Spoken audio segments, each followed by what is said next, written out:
আল্লাহ রাব্বুল আলামিন বলেন ওয়াইযা তাল্লাকতুমুন নিসা ফাবালাগনা আজালাহুন্না ফালা তা'দুলুহুন্না আইয়ানকিহনা আজওয়াজাহুন্না।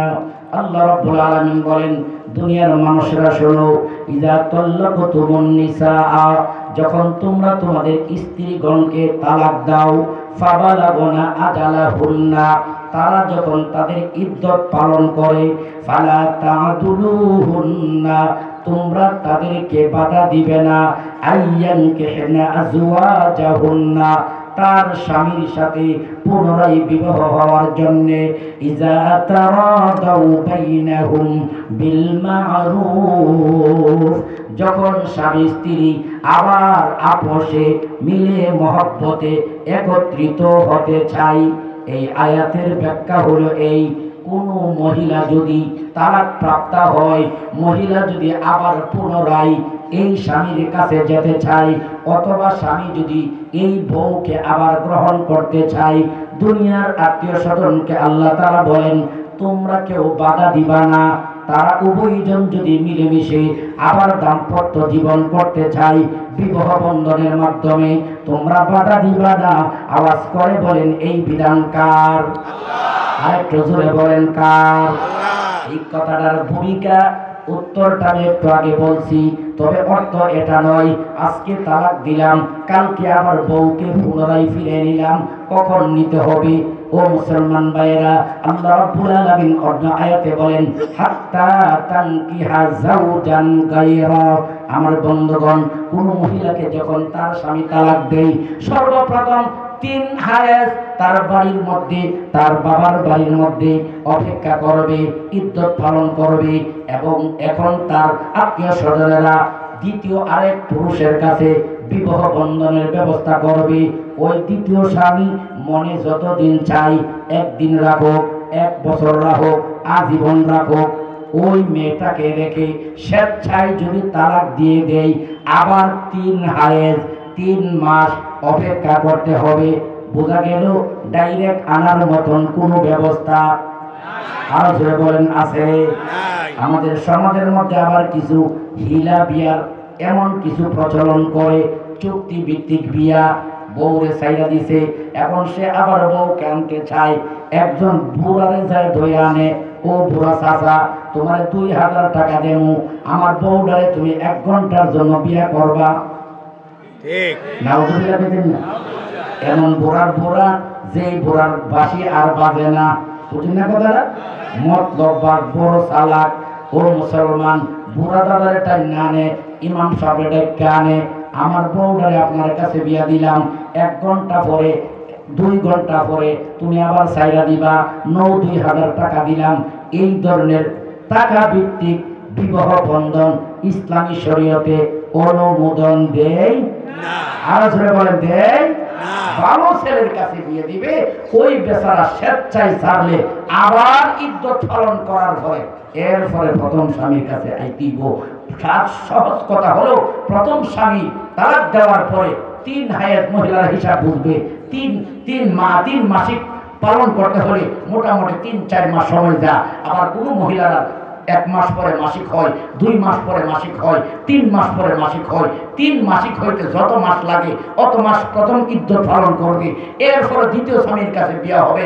দ্বিতীয় স্বামী আবার স্বেচ্ছায় যখন ছাড়বে, আবার 3 ইদ্যত পালন করতে হবে, 3 মাসিক পালন করতে হবে।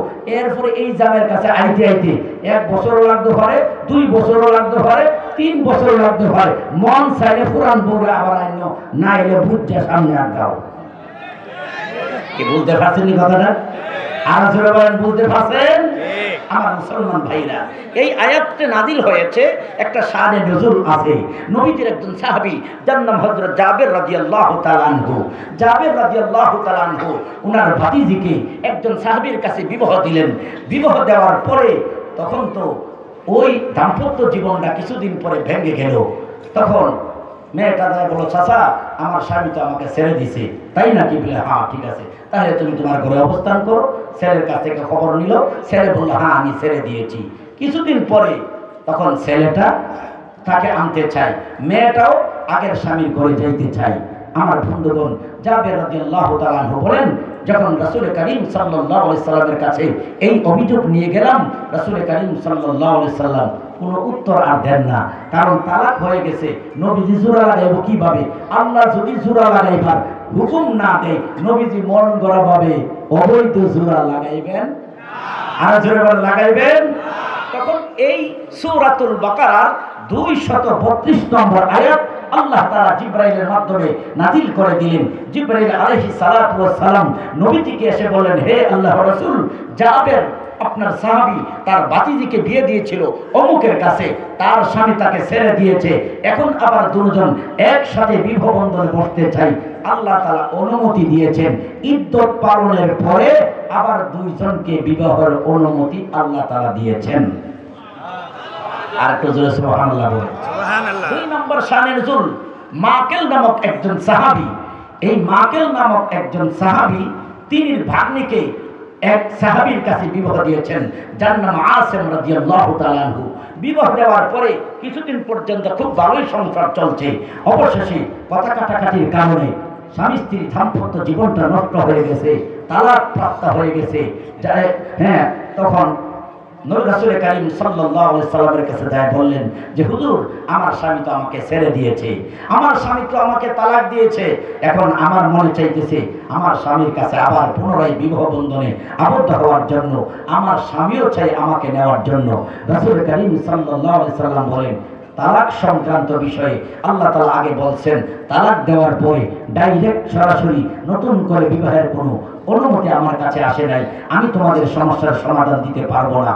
আল্লাহ তাআলা জিবরাইল আলাইহিস সালামকে পাঠাইয়া এই আয়াত নাযিল করে জানিয়ে দিলেন, হে আমার হাবিব, আপনার সাহাবী মাকিল সে যে তার ভাগ্নিকে আসিমের কাছে বিবাহ দিয়েছে, আসিম তার বউকে তালাক দিয়েছে, তারা এখন আবার মিলতে চাইতেছে। আল্লাহ তাআলা অনুমতি দিয়েছেন তারা তাদের ইদ্যত পালন করার পরে হাত্তা তানকিহা যাওজান, এরপরে আবার পুনরায় বিবাহ বন্ধনে আবদ্ধ হতে পারবে। বোঝা গেল যেই আল্লাহ তালাকের বিধান দিয়েছেন, সেই আল্লাহ কিভাবে আবার স্বামী স্ত্রীর জীবনটাকে এক করতে হবে এই বিধান আবার কে দিয়েছেন? আর একটু জোরে বলেন, কে দিয়েছেন? আমার বন্ধুগণ, আসুন আল্লাহর নবীর একজন সাহাবী যার নাম আব্দুল্লাহ ইবনে মাসউদ রাদিয়াল্লাহু তাআলা আনহু, সবাই বলেন রাদিয়াল্লাহু তাআলা আনহু। আব্দুল্লাহ ইবনে মাসউদ রাদিয়াল্লাহু তাআলা আনহুর কাছে একজন সাহাবী এসে একদিন, 2 দিন, 3 দিন, 5 দিন, 7 দিন একটা প্রশ্ন বারবার আইসা করে যে, হে আল্লাহর নবীর সাহাবী, আপনি তো হাদিসের ব্যাপারে অনেক অভিজ্ঞ, হাদিস বিশারদ, আপনার কাছে একটা প্রশ্ন করতে চাই। এক লোক বিবাহ বন্ধন করেছে, বিবাহ করেছে, কিন্তু তার স্ত্রীর সাথে মিলামেশা হয় নাই, দেখা সাক্ষাৎ হয় নাই, আর মহারণা যে ধার্য করা হয়েছিল মহারণাও সে আদায় করে নাই। এখন কি আবার তাদের কি মহারণা দিতে হবে? তারা স্বামী স্ত্রী কি এখন তালাক হয়ে গিয়েছিল, এখন কি আর একত্রিত হতে পারবে? আব্দুল্লাহ ইবনে মাসউদ রাদিয়াল্লাহু তাআলা আনহু একদিন, 2 দিন, 3 দিন, 4 দিন, 5 দিন, 7 দিন পরে তখন অনেক গবেষণা করে তিনি উত্তর দিলেন, হে আল্লাহর নবী সাহাবী, তুমি শোনো, যেই পুরুষ বিবাহ করেছে, যদিও স্বামী স্ত্রী দেখা সাক্ষাৎ হয় নাই, মহারণা আদায় করে নাই, যদি আমার ফাইসালা সঠিক হয়ে থাকে, আমি গবেষণা করে দিলাম আল্লাহর পক্ষ থেকে এসেছে, আর যদি ভুল হয়ে থাকে তাহলে শয়তানের পক্ষ থেকে এসেছে, তবে আমার রায়, আমার ফতোয়া হলো, আব্দুল্লাহ ইবনে মাসউদ বলেন, মহারণাও দিতে হবে। সুবহানাল্লাহ। ইদ্যত পালন করতে হবে। এর দ্বারা বোঝা গেল ইদ্যত পালন করা মহিলাদের জন্য আবশ্যক, ওয়াজিব। কথা বলেন ঠিক কিনা? সুতরাং সমাজের মধ্যে যারা আলেম উলামা আছেন, আপনারা এই ব্যাপারে সতর্ক থাকতে হবে। সর্দার মাতাব্বর যারা আছেন, আপনারও সতর্ক থাকতে হবে। কাজী সাহেবগণ যারা আছেন, আপনাদেরও সতর্ক থাকতে হবে। সবাই যদি আমরা সতর্ক থাকি, তাহলে আমাদের সমাজের মধ্যে আমেরিকার মতো বেপরদা, বেহায়াপনা, হারামজাদা সন্তানের প্রোডাকশনের কোনো সম্ভাবনা আর থাকবে না। আর জোরে বলে থাকবে না। আমি যখন আমার মেয়েটাকে অবৈধ জোড়া লাগাইবার জন্য চেষ্টা করব, আমি সর্দার হয়ে যখন অবৈধভাবে জোড়া লাগাবার চেষ্টা করব, আমি ইমাম হয়ে যখন অবৈধ সম্পর্ক করার জন্য চেষ্টা করব, আমি কাজী হয়ে যখন অবৈধ সম্পর্ক আবার করার জন্য আমি চেষ্টা করব, তখন এই সমাজের মধ্যে ফাইখাই ধরে হারামজাদা জন্ম হবে। আর একটু জোরে বলেন ঠিক ঠিক ঠিক না? আমার মুসলমান ভাইরা আসুন, এরপর আল্লাহ রাব্বুল আলামিন বলেন ذلك يوعظ به من كان منكم يؤمن بالله واليوم الآخر। আল্লাহ তাআলা বলেন ওই সমস্ত মানুষের জন্য এই উপদেশ যারা আল্লাহর উপর বিশ্বাস করে এবং পরকালের উপর বিশ্বাস করে। আওয়াজ করে বলেন আল্লাহু আকবার। যালিকা আযকা লাকুম ওয়া আতহার। আল্লাহ তাআলা বলেন এটাই হলো তোমাদের জন্য শুদ্ধ, এটাই হলো তোমাদের জন্য উত্তম। ওয়াল্লাহু ইয়ালামু ওয়া আনতুম লা তা'লামুন। আল্লাহ রাব্বুল আলামিন সব বিষয়ে জানেন, যদিও তোমরা না জানো। আমরা সব কিছু না জানতে পারি। আওয়াজ করে বলে জানেন কে? আল্লাহ। আরেকটু জোরে বলেন জানেন কে? এই সংসারের মধ্যে স্বামী স্ত্রী কখন কি কাজ কথাবার্তা বলে, স্বামী স্ত্রীর সাথে কি বেয়াদবি করে, স্ত্রী স্বামীর সাথে কি নির্যাতন করে, দুনিয়ার কোনো মানুষ না জানতে পারে। আওয়াজ করে বলেন জানেন কে?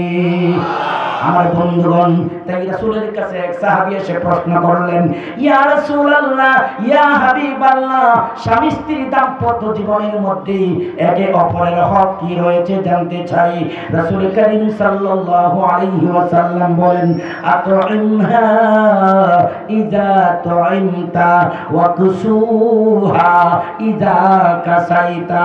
হে সাহাবী শোনো, স্বামীর জন্য তার স্ত্রীর প্রতি এমন হক রয়েছে। পুরুষ জাতিরা তোমরা শোনো, তুমি যখন কোনো কিছু খাইবা তোমার স্ত্রীর জন্য তাই খাওয়ার ব্যবস্থা করবা। তুমি যখন নতুন কোন কাপড় পরবা তোমার স্ত্রীর জন্য নতুন একটা কাপড় কেনার ব্যবস্থা করবা। তুমি যখন নতুন এক জোড়া জুতা কিনবা তোমার স্ত্রীর জন্য এক জোড়া নতুন জুতা কেনার ব্যবস্থা করবা। এমন ভাবে যদি করা হয় স্বামী স্ত্রী কোনোদিন তালাক দেওয়ার কোনো প্রশ্ন আসে না। কথা বলেন ঠিক কিনা? আঙ্গারগার বাজারে কত আমরা ভাইয়েরা প্রতিদিন 50 টাকা 100 টাকা নাস্তা করে খাই কি খাই না? রুটি, পরোটা, ডিম, এই পিঠা সেই পিঠা। কিন্তু আমার বিবির জন্য 5 মাসের মধ্যে একদিন নাস্তা দিলাম কিনা একটু বিবেচনা করা দরকার আছে না নাই? আরো জোরে বলেন আছে না নাই? স্ত্রীর ভালোবাসা পাইতে হলে স্বামীর হক আছে। স্ত্রীর দুঃখে সুখে থাকতে হবে। নিজের জন্য 16 আনা, বউয়ের জন্য হলো 2 আনা। কথা বল না কেন? তাহলে তো এই সংসারের মধ্যে আগুন লাগবেই লাগবো। অনেক পরিবারের মধ্যে পুরুষরা আছে দেখা যায় 3টা ছেলে 2টা মেয়ে, বাড়ির মধ্যে বউ আছে বাচ্চা আছে, নিজে বাইরে বাইরে ঘুরে হোটেলে হোটেলে খায়, কিন্তু বউয়ের খবর লয় না, বাচ্চার খবর লয় না। এই বেড়ি কয়দিন না খায় থাকবো? কথা বল না? আরো জোরে বলেন। এই জন্য হে পুরুষ ভাইয়েরা তোমরা তোমাদের হক আদায় করো। মহিলাদের ব্যাপারে স্বামীর প্রতি হক রয়েছে। মহিলা গো তুমি শোনো, তোমার স্বামী যখন তোমার ঘরের মধ্যে আসবে সবার আগে তুমি সালাম দিবা, আসসালামু আলাইকুম ওয়া রাহমাতুল্লাহ। তুমি জানো তোমার স্বামী রাগ করেছে, নবীজি বলেন সাহাবীরা রে আমি 2টা আমল তোমাদেরকে দিব কিনা, যেই আমলের মাধ্যমে তোমাদের ভাতৃত্ব সম্পর্ক হবে, ভালোবাসা বেশি বেশি হবে। সাহাবায়ে কেরাম বললেন ইয়া রাসূলুল্লাহ, ইয়া হাবিবাল্লাহ, এমন আমল আমাদের দরকার। নবীজি বলেন আফশুস সালাম ওয়া আত'ইমুত তুআম। তোমরা বেশি বেশি করে সালামের প্রচলন করো। সালাম দেওয়ার দ্বারা শত্রু বন্ধুতে পরিণত হবে। সুবহানাল্লাহ। 2 নাম্বার হলো তুমি মানুষকে আপ্যায়ন করো, খানা খাওয়াও, নাস্তা খাওয়াও, চা খাওয়াও। খেদমতের দ্বারা মানুষের মন জয় হবে। হে আমার মুসলমান মা ও বোনেরা, স্বামী যখন ঘরের মধ্যে আসবে সালাম দিবেন। স্বামীর মন যদি ভালোবাসা আপনার প্রতি কম থাকে, আমি আপনাদেরকে প্রেসক্রিপশন করে দিলাম, বেশি দিন নয়, একাধারে 40 দিন সালাম দিবেন। দেখবেন আপনার স্বামীর ভালোবাসা 100 ভাগ আপনার প্রতি ফিরে যাবে। ঠিক কথা বলেন সুবহানাল্লাহ। আম্মা জান আয়েশা সিদ্দিকা রাদিয়াল্লাহু তাআলা নবীজি যখন আয়েশার ঘরে যাইতেন সব সময় আগে নবীজি সালাম দিতেন। আম্মা জান আয়েশা সিদ্দিকা বলেন আজকে আমি সবার আগে রাসূলকে সালাম দিব। দরজার পাশে দাঁড়াইয়া রইলেন কখন নবীজি ঘরের মধ্যে আসবে। আম্মা জান আয়েশা সিদ্দিকা রাদিয়াল্লাহু তাআলা ঘরের দরজার পাল্টির কাছে দাঁড়ায় রয়েছে। নবীজি যখন ঘরের কাছাকাছি আসছে নবীজি বুঝতে পারলেন অন্যদিন দরজা যেইভাবে থাকে আজানো মিলানো, আজকে দেখা যায় একটু ফাঁক বোঝা যায়। মনে হয় আমার স্ত্রী আয়েশা আমাকে সালাম দেওয়ার জন্য দাঁড়ায় রয়েছে। নবীজি দূর থেকে উচ্চ আওয়াজে সালাম জানাইলেন, আসসালামু আলাইকা ইয়া আয়েশা। সুবহানাল্লাহ বলেন। সুবহানাল্লাহ। আম্মা জান আয়েশা সিদ্দিকা রাদিয়াল্লাহু তাআলা আনহা খুশি মনে সালাম গ্রহণ করলেন আর বললেন, স্বামী গো, আমি বহুদিন যাবত চেষ্টা করতেছি আপনাকে আমি সালাম দিতে পারি না, আজকেও চেষ্টা করলাম পারলাম না, আপনি কেন সালাম দেন? আপনার আগে পিছনে কোনো গুনাহ নেই। নবীজি বলেন, হে আয়েশা, তুমি জানো না বাদিউস সালাম বারিউম মিনাল কিবির, যে আগে সালাম দেই সে হলো অহংকার মুক্ত। আয়েশা, আমি নবী হতে পারি, আমি তোমার স্বামী হতে পারি, তুমি আমার স্ত্রী হতে পারো, তুমি আমার অধীনস্থ হতে পারো, আমি স্বামী হিসাবে অন্তরে যাতে গর্ব আর অহংকার না আসে এই জন্য আমি নবী সবার আগে সালাম জানাই। সুবহানাল্লাহ। মুসলমান ভাইরা, যে সকল পুরুষরা নারী নির্যাতন করে, বউকে মারধর করে, সে মনে করে হামসে বড়া কোন হে, বলেন হামসে বড়া কোন হে, আমার বউ আমার কথা মতো চলতে হইব, বরণ পোষণ দেয় না, খোরাকিও দেয় না, আবার গাঁজা খায়া আর নেশা খায়া বউরে আইসা মারামারি করে। কথা বলেন আছে না নাই? হে আমার বন্ধু, সোজা হয়ে যান, ভালো হয়ে যান, পয়সা লাগে না।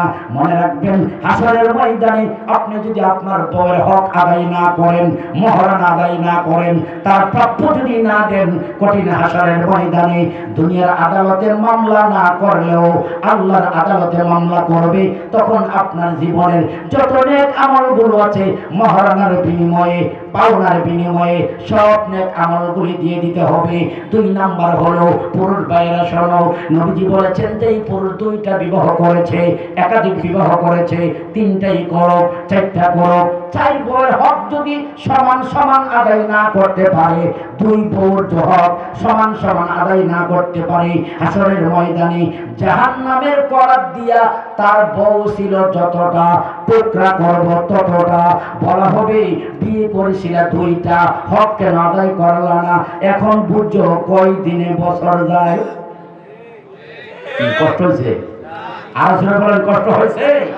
এই জন্য সালামের প্রচলন করব। 2 নম্বর মা বোনদেরকে বলবো, ঘরের মধ্যে যা থাকে সবচেয়ে বেশি মহব্বত করে আদর করে স্বামীরে খাওয়াইবেন, আর আমার জানা মতে খাওয়াই। কথাটা আপনারা কি করেন? স্বামী কোন জিনিসটা পছন্দ করে স্বামীর জন্য এটা আলাদা করে রেখে দেয়।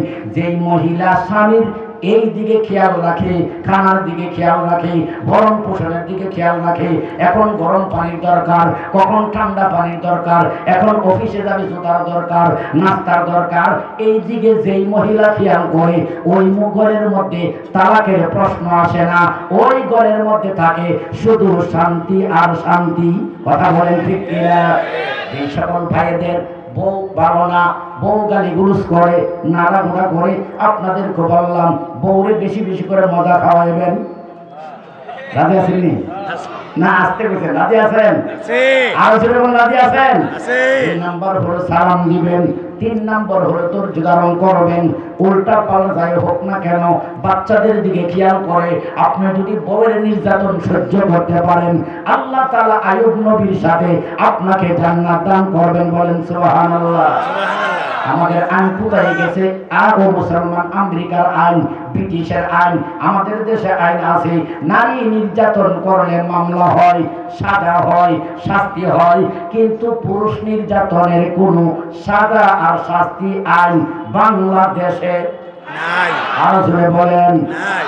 বউরে মারলে নারী নির্যাতন মামলা হয়, শিশু নির্যাতন মামলা হয়, কিন্তু কত পুরুষের লক্ষ লক্ষ টাকা নিয়ে বউ উধাও হয়ে গেছে, এটা কিন্তু পুরুষ নির্যাতনের মামলা হয় না।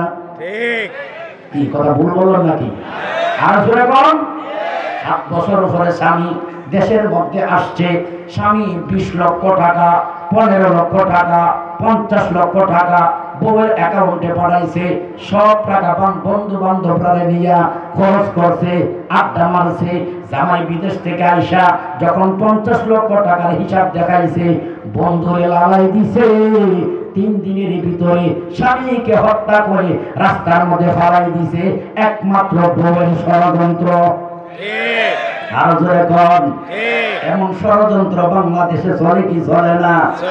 গত কয়েক মাস আগে মনে হয় খবর আইছে, বউ গেছে জামাইরে আনার জন্য, বন্ধু গেছে এয়ারপোর্ট থেকে আর বাড়িতে আসতে পারে নাই, রাস্তার মধ্যে হত্যা করে ফেলে দিয়েছে। এইগুলি হলো পুরুষ নির্যাতন।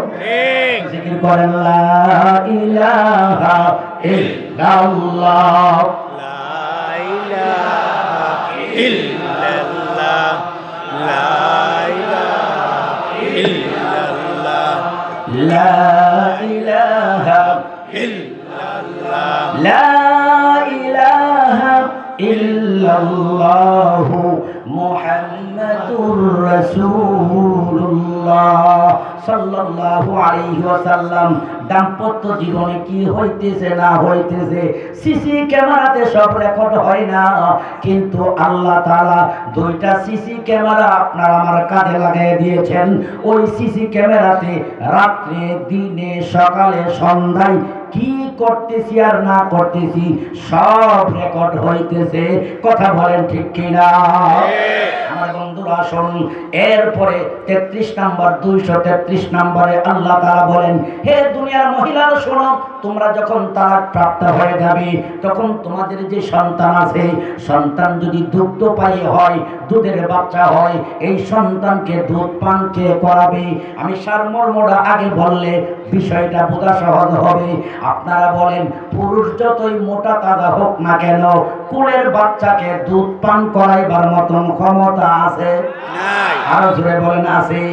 মা জাতিরা যতই চিকন হোক না কেন, দুর্বল হোক না কেন, বাচ্চারা লালন পালন করতে যেই পরিমাণ বিশুদ্ধ দুধের দরকার, মিষ্টি দুধের দরকার, গরম দুধের দরকার, যেই পরিমাণ গরম হওয়ার দরকার, আমার আল্লাহ অটো মেশিন দিয়েছে মা জাতিদের মধ্যে। কথা বলেন ঠিক কিনা?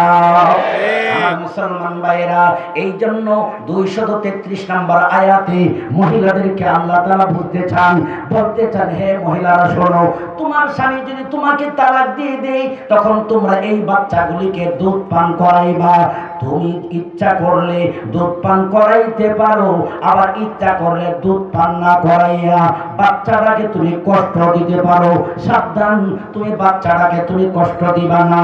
আর পুরুষদেরকে বলছেন, হে পুরুষেরা শোনো, তুমি তোমার স্ত্রীকে তালাক দিয়েছো, এটা হলো ভিন্ন কথা, কিন্তু বাচ্চাটাকে তুমি রাগের মাথায় বাড়িতে এনে ডানো দুধ খাওয়াইয়া, বিভিন্ন দুধ খাওয়াইয়া মার দুধের মধ্যে এমন তৃপ্তি দিতে পারবা না। এই জন্য রাগ করে বাচ্চাটাকে তোমার বাড়িতে আনবা না, তোমার বাচ্চার মার কাছে বাচ্চাটাকে রাখবা।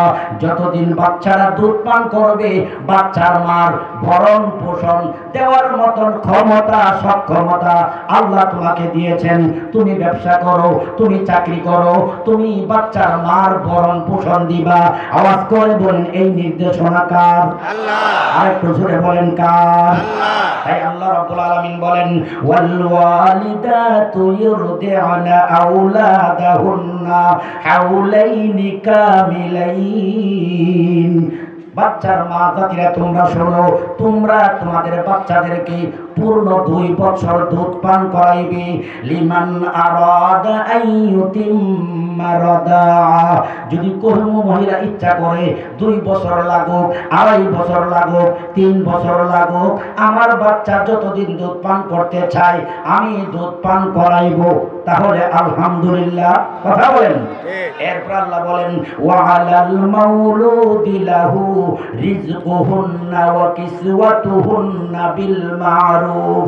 ও দুনিয়ার মানুষেরা শোনো, পুরুষ যারা আছো তোমাদের উপর কর্তব্য হলো বাচ্চার মার ভরণ পোষণ যা লাগে, খাওয়া খোরাক যা লাগে, কাপড় চোপড় যা লাগে সব তোমরা নেই সঙ্গতভাবে দিবা। লা তুকাল্লাফু নাফসুন ইল্লা উসআহা, একজন অপরজনকে ক্ষমতার বাইরে কষ্ট দিবা না। আওয়াজ করে বলেন এই নির্দেশনা জুড়ে বলেন কার? আল্লাহ। তার কথা মনে করেন মহিলাটা তালাক প্রাপ্ত হয়ে গেছে, মহিলার দুধ শুকায় গেছে, মহিলা অসুস্থ হয়ে গেছে, স্বামী কয় 2 বছর তোর দুধ পান করাইতেই হবে, করাইতেই হবে। বোঝা গেল মহিলার উপর চাপ দেওয়া হয়েছে। আল্লাহ বলেন এই বাচ্চার মা অর্থাৎ তোমার সাবেক স্ত্রী অসুস্থতার কারণে যদি দুধ পান না করাইতে পারে, বিনা কারণে তাকে কষ্ট দেওয়া যাবে? আর যেরকম কষ্ট দেওয়া যাবে। এরপর আল্লাহ রাব্বুল আলামিন বলেন লা তুদাররা ওয়ালিদাতুন বিওয়ালাদিহা ওয়ালা মাউলুদুন লাহু বিওয়ালাদি। মাকেও কষ্ট দেওয়া যাবে না বিনা কারণে, বাবাকেও কষ্ট দেওয়া যাবে না। এর ব্যাখ্যা হলো এই, কোন মহিলাদের পক্ষ থেকে এমন আছে স্বামীর বিরুদ্ধে বিভিন্ন মিথ্যা মামলা করে, মিথ্যা ষড়যন্ত্র করে। আল্লাহ বলেন না না তোমরা এই ধরনের করবে না। আবার কোন জায়গায় দেখা যায় ছেলের পক্ষ থেকে বউয়ের বিরুদ্ধে বিভিন্ন মিথ্যা সমালোচনা করে। কি সমালোচনা করে, কি ষড়যন্ত্র করে? আমার ঘরে 10 ভরি স্বর্ণ ছিল, 10 ভরি স্বর্ণ সে নিয়ে পালাইয়া গেছে, এমন মিথ্যা মামলা করে কি করে না? বউ বলে আমি বাবার বাড়ি থেকে 5 লক্ষ টাকা ঋণ এনে আমার স্বামীকে দিয়েছিলাম, কোর্ট কাছারির মধ্যে মামলা করে। আল্লাহ তাআলা বলেন না না বিনা কারণে পুরুষকেও কষ্ট দেওয়া যাবে না, মহিলাকেও কষ্ট দেওয়া যাবে না। যার যার নেই পথে থাকো।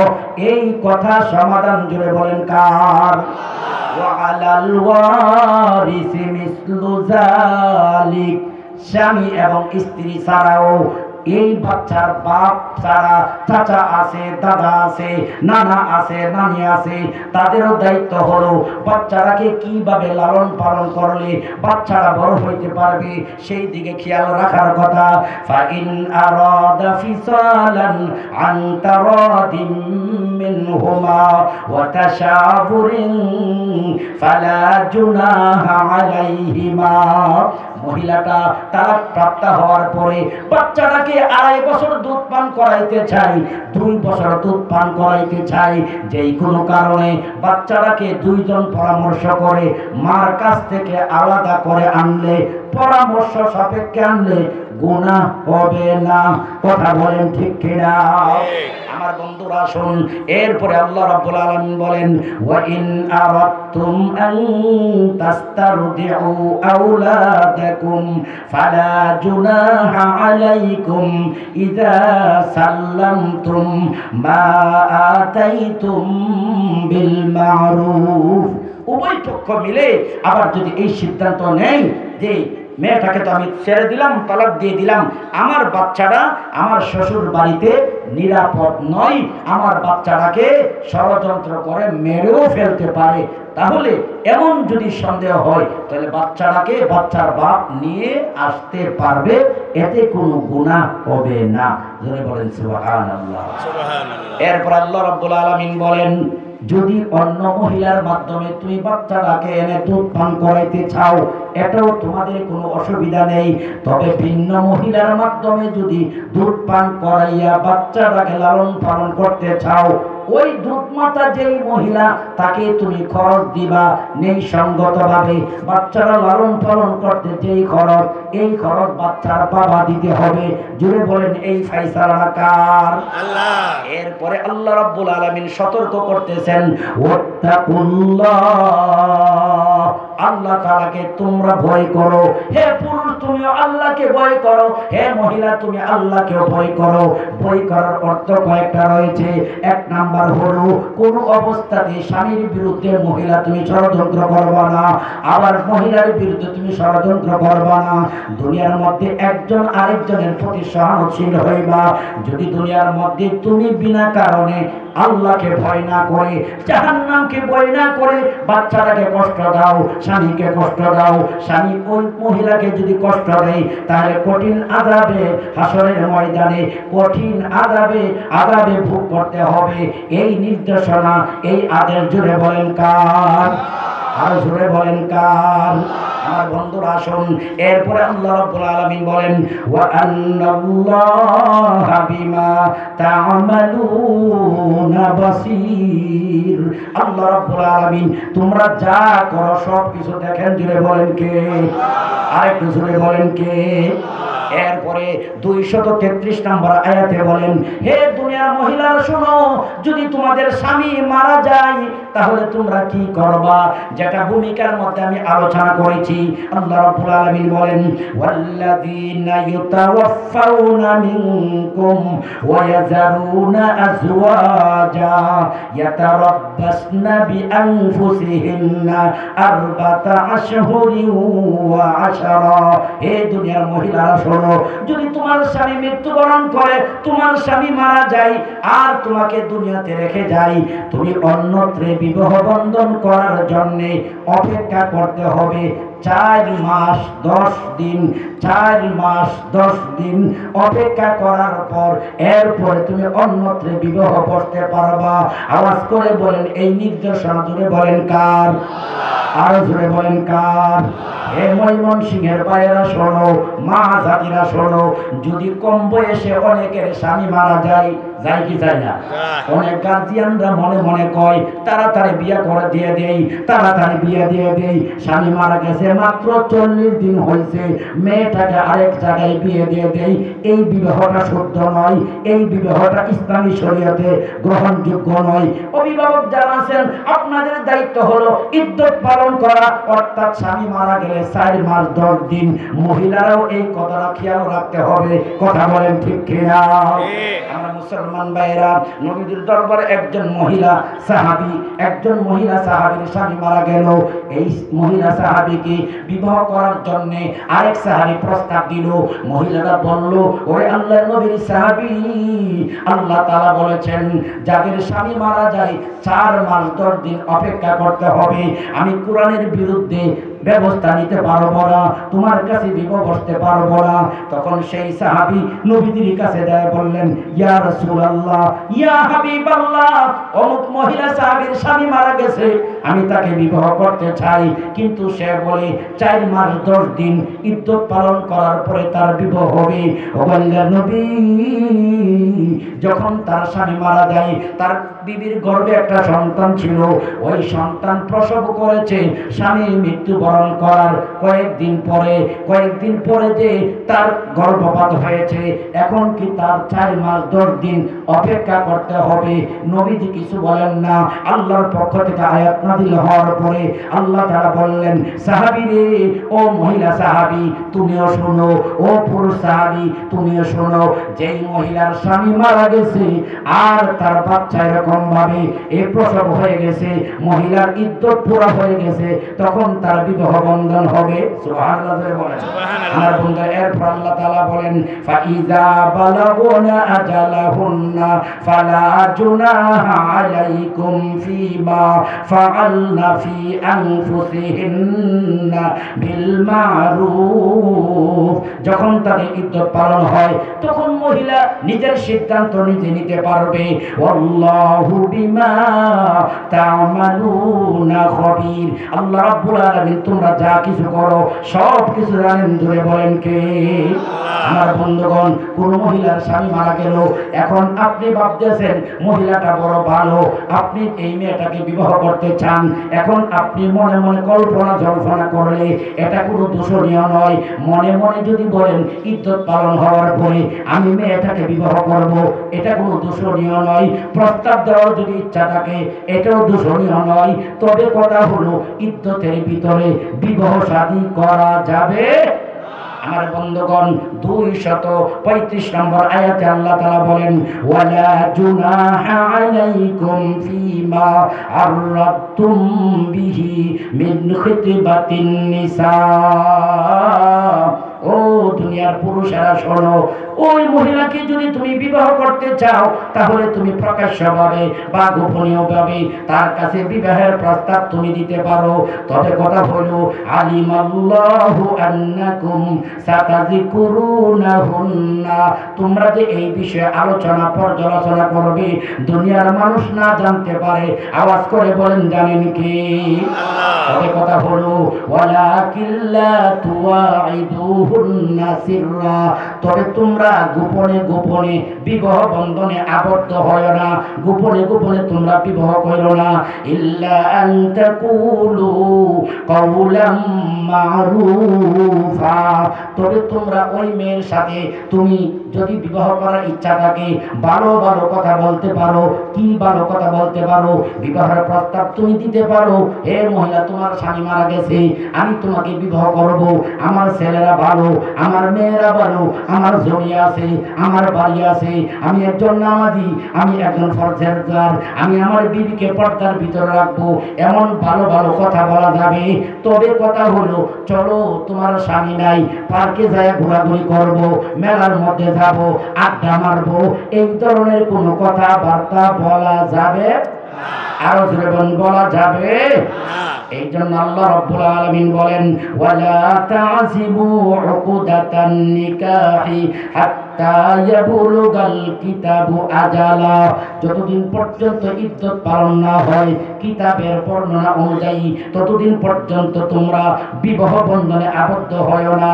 ওয়া'লামু আন্নাল্লাহা ইয়া'লামু মা ফি আনফুসিকুম ফাহযারু, আল্লাহ তাআলা সব কিছু জানেন। জোরে বলেন সুবহানাল্লাহ। তোমরা প্রকাশ্যে গোপনে অন্তরে কল্পনায় জল্পনায় যা কিছু মনে মনে মন কলা খাইতেছো সব কিছু জানেন। জোরে বলেন কে? আল্লাহ। ওয়া'লামু আন্নাল্লাহা গফুরুর রহিম, তোমরা সকলে ভালো করে জেনে রাখো আল্লাহ রাব্বুল আলামিন হলেন ক্ষমাশীল এবং সহনশীল। জোরে জোরে বলেন সুবহানাল্লাহ। কয়েকবার জিকির করেন লা ইলাহা ইল্লাল্লাহ, সবাই লা ইলাহা ইল্লাল্লাহ, লা ইলাহা ইল্লাল্লাহু মুহাম্মাদুর রাসূলুল্লাহ সাল্লাল্লাহু আলাইহি ওয়াসাল্লাম। আমার মুসলমান ভাই বোনেরা 232 নম্বর আয়াত থেকে 235 নম্বর আয়াতের সারমর্মটা আমি আলোচনা করলাম।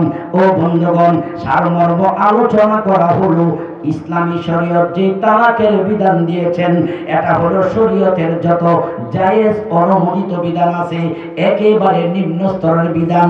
তবে আমরা পুরুষ যারা আছি আমরা আমাদের হক আদায় করব, আর আমাদের মহিলারা যারা আছে তারাও তাদের স্বামীর হক আদায় করবে।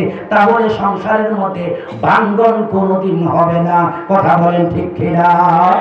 আমরা সবাই মরণ পর্যন্ত স্বামী স্ত্রীর যে মিল মহব্বত মিল মহৎ নিয়ে কারা কারা চলতে চায় হাত উঠাই। নারে তাকবীর, আল্লাহু আকবার, নারে তাকবীর, আল্লাহু আকবার। বন্ধুগণ আসুন, এই জন্য রাসূল কারীম সাল্লাল্লাহু আলাইহি ওয়াসাল্লাম বলেন, হে মহিলারা শোনো, কোন মহিলার প্রতি যখন তার স্বামী রাজি থাকে, কোন সন্তুষ্ট থাকে, নবীজি বলেছেন ওই মহিলার ঠিকানা হলো জান্নাত। জোরে জোরে বলেন সুবহানাল্লাহ। আইয়ুমা ইমরাআতিন মাতাত ওয়া যাওজুহা আনহা রাদিন দাখালাতিল জান্নাহ, যেই মহিলার প্রতি তার স্বামী রাজি ওই মহিলা হলো জান্নাতি মহিলা। জোরে জোরে বলেন সুবহানাল্লাহ।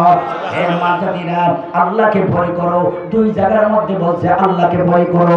আমার নবীর বিবি ছিলেন উম্মুল মুমিনিন হযরত খাদিজাতুল কুবরা রাদিয়াল্লাহু তাআলা আনহা। কেমন স্বামী ভক্ত ছিলেন, আর স্বামী স্ত্রীর জন্য কেমন ভালোবাসা ছিলেন। রাসূল কারীম সাল্লাল্লাহু আলাইহি ওয়াসাল্লাম একদিন আয়েশাকে ডাক দিয়ে বলেছিলেন, হে আয়েশা, তুমি হলে আমার সুখের দিনের স্ত্রী, আর আমার হাদিজা হলো আমার দুঃখের দিনের স্ত্রী। সুবহানাল্লাহ, সুবহানাল্লাহ। আর বন্ধুগণ, পুরুষ যদি ওলি হইতে চায় স্ত্রীর ভূমিকা রাখতে হবে। আর স্ত্রী যদি ওলি হইতে চায় পুরুষের ভূমিকা রাখতে হবে। একজন আল্লাহর ওলি সে হাওয়ার উপর উঠতে পারে, পানির উপর চলতে পারে। সে ঘরের মধ্যে আয়েশা বিবির কাছে কয়, বিবি গো, আমার অনেক বেশি কেরামতি রয়েছে। কি কেরামতি? আমি পানির উপর দিয়ে হাঁটতে পারি, পানির উপর দিয়ে হাঁটতে পারি, হাওয়ার উপর দিয়ে চলতে পারি। বিবি সাহেবা বলেন, তোমার যত কেরামতি আছে কেরামতির পিছনে সবচেয়ে বেশি অবদান আমার। সুবহানাল্লাহ। স্বামী কই, এটা আবার কোন কথা? আমি আমার আমলের দ্বারা হাওয়ার উপর দিয়ে চলতে পারি, পানির উপর দিয়ে চলতে পারি, তোমার আবার কেরামতি কি হতে পারে? কথা হলে এক সপ্তাহ পরে খবর নিবেন। ঠিক আছে, এক সপ্তাহ পরে খবর নিব। আগের চেয়ে পুরুষটা আরো বেশি ইবাদত করে, বন্দেগী করে, কিন্তু এখন ইচ্ছা করলে হাওয়ার উপর উঠতে পারে না, পানির উপর হাঁটতে পারে না। তখন বিবিকে এসে বলে, বিবি গো, এতদিন পর্যন্ত ইচ্ছা করলেই হাত নাড়া দিলে হাওয়ার উপর উঠতে পারতাম, পা নাড়া দিলে পানির উপর চলতে পারতাম। এখন এক সপ্তাহ পরে আমি হাওয়ার উপর উঠতে পারি না, পানির উপর হাঁটতে পারি না, বিষয়টি জানতে চাই। তখন বিবি বলল, স্বামী হে, আমি যে বলেছিলাম তোমার কেরামতির পিছনে আমার অবদান আছে। এতদিন পর্যন্ত আমি 5 ওয়াক্ত নামাজ নিয়মিত পড়তাম, বিসমিল্লাহ করে রান্না বসাইতাম, বিসমিল্লাহ করে ভাত বেড়ে দিতাম, বিসমিল্লাহ করে তরকারি বেড়ে দিতাম, সুন্নত তরিকায় টিলাগুলো ব্যবহার করতাম। ও আমার স্বামী, বিগত এক সপ্তাহের ভিতরে আমি বিসমিল্লাহ পড়ে রান্না করি না, ঠিকভাবে নামাজ পড়ি না, জিকির আজকার করি না, তাসবিহ তাহলিল পড়ি না। এই জন্য আপনাকে যে আমি খানা খাওয়াইতেছি, খানার মধ্যে এখন আর অ্যাকশন হয় না। এখন চিন্তা করে দেখেন, আপনি ওলি হওয়ার পিছনে, আপনি বুজুর্গ হওয়ার পিছনে, আপনার কেরামতির পিছনে আমার অবদান আছে না নাই? আছে। আরেকটু জোরে বলেন, আছে না নাই? আছে। তদ্রূপভাবে মহিলাও যদি আল্লাহর ওলি হতে চায়, স্বামীর অবদান রাখতে হবে। কি অবদান রাখবে? বউয়ের নামাজের বিছানার দরকার, নামাজের বিছানা এনে দিতে হবে। তাসবিহের দরকার, তাসবিহ এনে দিতে হবে। টিলা কুলুকের দরকার, টিস্যু এনে দিতে হবে। দস্তরখানের দরকার, দস্তরখান এনে দিতে হবে। যা যা কিছু দরকার সম্বল এনে দিতে হবে। অবশেষে বলতে হবে, স্বামী গো, এক প্রকারের তরকারি কম খাবো, তবে নামাজটা সময় মতো আদায় করবা। খানা কম খাইতে রাজি, কিন্তু তুমি আল্লাহর ইবাদত বন্দেগী ঠিকভাবে করো। এমন যদি পুরুষরাও মহিলাদেরকে সহযোগিতা করে, ওই মহিলার আল্লাহর ওলি হওয়া সহজ। কথা বলেন ঠিক কিনা? আমার নবীজি ঘরের মধ্যে সর্বপ্রথম যখন ওহী নাযিল হলো, হাদিজাতুল কুবরা রাদিয়াল্লাহু তাআলা আনহা ঘরের মধ্যে আসলেন, আর রাসূল বললেন, জাম্মিলুনি জাম্মিলুনি, হাদিজা গো, তুমি আমাকে কম্বল দিয়ে আবৃত করো, কম্বল দিয়ে ঢাকাও, কম্বল দিয়ে ঢাকো। হাদিজাতুল কুবরা রাদিয়াল্লাহু তাআলা আনহা কম্বল দিয়ে ঢেকে দিলেন। এরপরে নবীজি কিছুক্ষণ আরাম করে ঘরের কোণার মধ্যে বসে বসে ভাবতে লাগলেন। হাদিজাতুল কুবরা বলেন, প্রাণের স্বামী হে, ঘরের কোণার মধ্যে এভাবে ধ্যানে মগ্ন হতে জীবনে কোনোদিন দেখি নাই। মনে হইতেছে আপনি বড় পেরেশানিতে আছেন। রাসূল কারীম সাল্লাল্লাহু আলাইহি ওয়াসাল্লাম বলেন, হাদিজা, তুমি যা বলেছো ঠিকই বলেছো, আমি পেরেশানিতে আছি। কিসের পেরেশানি? পেরেশানি হলো আল্লাহ রাব্বুল আলামিন আমাকে কোরআনের আয়াতের মাধ্যমে জানিয়ে দিয়েছেন, ওয়া আনজির আশীরাতাকাল আকরাবিন, তুমি তোমার আত্মীয় স্বজনের কাছে জাহান্নামের বই দেখাও, কালিমার বই দেখাও। হে হাদিজা, আমার এলাকার মানুষ হলো মূর্তি পূজক। আমি যদি আজকে কালিমার দাওয়াত নিয়ে যাই, আমার কথা কে মানবে, কে মানবে না? অনেক মানুষ আমাকে গালি দিতে পারে, অনেক মানুষ আমাকে পাথর দিয়া টিল মারতে পারে। এই চিন্তায় আমি বিগড় হয়ে গেছি। আম্মা জান এরকম ভাবে হাদিজাতুল কুবরা রাদিয়াল্লাহু তাআলা আনহা বলেন, ও প্রাণের স্বামী, মক্কা নগরীর কেউ আপনার কথা মানক আর না মানক, বিশ্বাস করুক আর না করুক, আমি হাদিজাতুল কুবরা সবার আগে আপনার কালিমা পড়ে আপনাকে আমি সাহস বাড়াইয়া দিলাম। আর একটু জোরে সুবহানাল্লাহ বলেন। নাম্বার হলো কালিমা পয়রা স্বামীকে সাহায্য করছেন। কোন মহিলার ঘরে যদি স্বামী নামাজ পড়তে চায় না, আমার শরীরে ভালো না, কথা কোন আছে না অনেকে শরীরে ভালো না, মহিলার জন্য উচিত হইল গরম পানি কইরা দেই, কথা কোন গরম পানি কইরা দেবো, জুতাটা আগাইয়া দেবো, কাপড়টি রেডি কইরা দেবো, যান মসজিদে যায় নামাজ পড়লে 27 গুণ সওয়াব পাইবেন। এমন উৎসাহ যদি মহিলারা করে, স্বামী আল্লাহর ওলি হওয়া সহজ, কথা বলেন ঠিক কিনা? আমার বন্ধুগণ, রাসূল করিম সাল্লাল্লাহু আলাইহি সাল্লাম কি হাদিজাতুল কুবরা 1 নম্বর উৎসাহিত করলেন, 2 নম্বর উৎসাহিত করলেন, ও আমার প্রাণের স্বামী, বাবার বাড়ির সম্পত্তি কোটি কোটি টাকা আমি পেয়েছি, সবগুলি ইসলামের জন্য আমি দান করে দিলাম। আর একটু জোরে সুবহানাল্লাহ বলেন। বোঝা গেল স্বামীর উৎসাহের জন্য বাবার বাড়ি থেকে জোর কইরা না, কিছু খুশি কইরা আইনা স্বামীর দিলে যদি স্বামী খুশি হয় দেওয়া দরকার। স্বামীর বাড়ি সম্পত্তি গোপনে গোপনে বাবার বাড়ির মধ্যে জোড়া করা যাবে আরো জোরে বলেন যাবে। এই জন্য আমার বন্ধুগণ, নবীজি হাদিজাতুল কুবরা বলকে বললেন, হাদিজা আমাকে তুমি অনেক অবদান অনেক সহযোগিতা করেছো, আমি তোমাকে একটা আমল দিতে চাই গো হাদিজা। আমি নবী তোমার প্রতি খুশি হয়ে গেছি, তুমি কবরের কথা স্মরণ করে আল্লাহকে ভয় করে ফজরের নামাজ পড়ে কবরের মুরাকাবা করবা। হাদিজাতুল কুবরা রাদিয়াল্লাহু তাআলা আনহা তাহাজ্জুদ নামাজ পড়লেন, ফজরের নামাজ পড়লেন, ফজরের নামাজের পরে মুরাকাবায় বসে কবরের আযাবের কথা বলতে লাগলেন। নবীজি বলেছেন বেনমাজির কবরে 99টা সাপ দেওয়া হবে, ফজর নামাজ না পড়ার কারণে জোহর পর্যন্ত, জোহর না পড়ার কারণে আসর পর্যন্ত পর্যায়ক্রমে ধ্বংস করতে থাকবে। এইগুলি শুনিয়া হাদিজাতুল কুবরা কান্না করতে করতে গড়াগড়ি আরম্ভ করলেন। ফাতেমা রাদিয়াল্লাহু তাআলা আনহা বললেন, ও আল্লাহর নবী, আমার আম্মা তো কাঁদিতে কাঁদিতে বেহুশ হয়ে যাইতেছে, আপনি আমার আম্মাকে কটু কথা বলছেন কি, মারধর করছেন কি?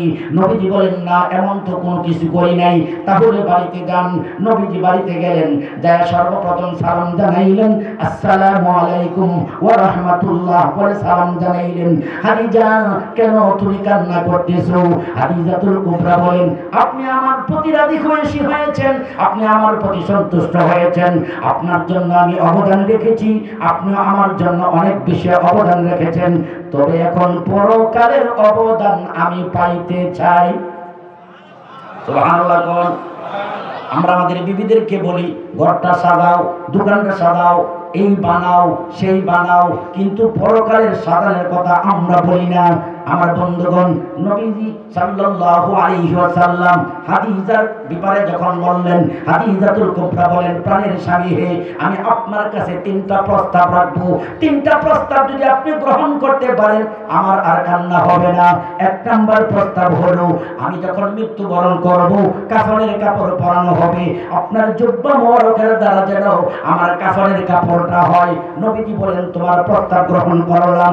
2 নাম্বার হলো, আমার জানাজার ইমামতিটা আপনি নিজে ইমামতি করে আমাকে জীবনে ভুল ত্রুটিগুলি সব মাফ করে দিবেন।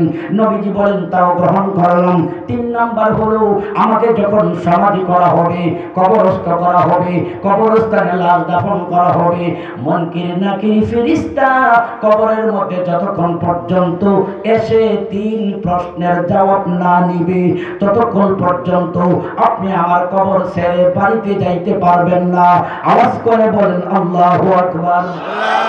স্বামী স্ত্রীর কেমন ভালোবাসা, স্বামী স্ত্রীর কেমন মহব্বত, কেমন মহব্বত থাকলে স্বামীকে এমন বলতে পারে, আর স্বামীরও স্ত্রীর প্রতি কেমন মহব্বত থাকলে প্রস্তাব গ্রহণ করতে পারে। নবীজি বলেন, হাদিজা তোমার 3টা প্রস্তাব গ্রহণ করে নিলাম।